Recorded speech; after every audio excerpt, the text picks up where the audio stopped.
So these metal sleeves, that's what the solenoid is going to pull down, right? So how that works is this is going to sit in here, and the spring keeps the gear and the drive separated. So these are, the gear is always spinning, but it doesn't actually turn the mechanism until the solenoid pushes that aluminum gear to engage, and that's what spins the motors, right?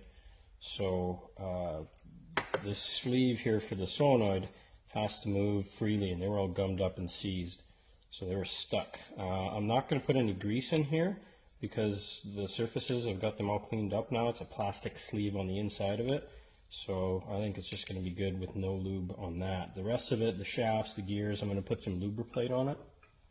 We'll just slide this back together here. Look at that, TicketyBoo.